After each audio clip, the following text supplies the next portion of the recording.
Dan Geltrude is a financial analyst and founder of Geltrude and Company. He's here with me now.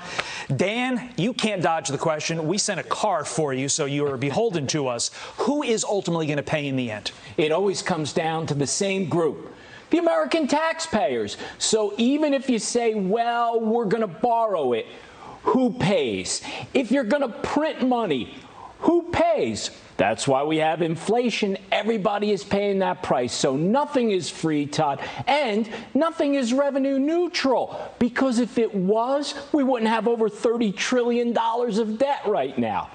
A number of accountants say this will cost each taxpayer literally $2,000. Do you agree with that assessment? Yes, I do. I think that when you spread out these costs, and we're not exactly sure how much it's going to be, somewhere over $300 billion to pull this off, and you start allocating that over the number of taxpayers we have, that's exactly the math. And that's scary because not everybody has a free $2,000, especially with inflation basically reducing your spending power by about 5 since the Biden administration started. Speaking of which, since the Biden administration started, in just under 2 years as president, Joe Biden's agenda has racked up, get this, $4.2 trillion in expenses. That's the tab for the American taxpayers. Includes $1.9 trillion for the American Rescue Plan, $1.2 trillion for infrastructure funding, if you consider what he considers infrastructure, $105 billion to expand the child tax credit, $208 billion for the CHIPS bill, $433 billion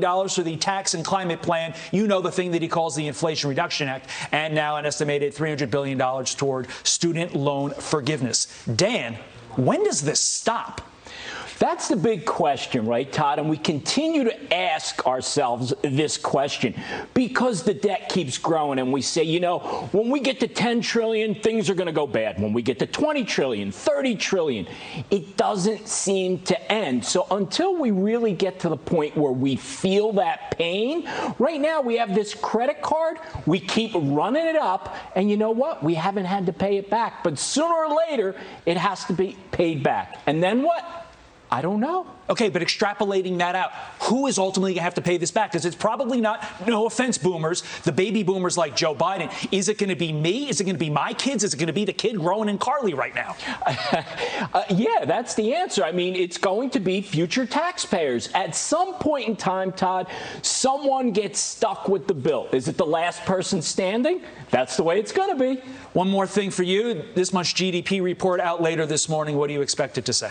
Well, I think we're still on the path of recession, so I don't see GDP growth, but we'll have to see. Maybe we'll get a surprise here, Todd. We'll see. Dan Geltrude, Nutley, New Jersey's own Dan Geltrude. Thank you, sir. Pleasure to always see you. Carly.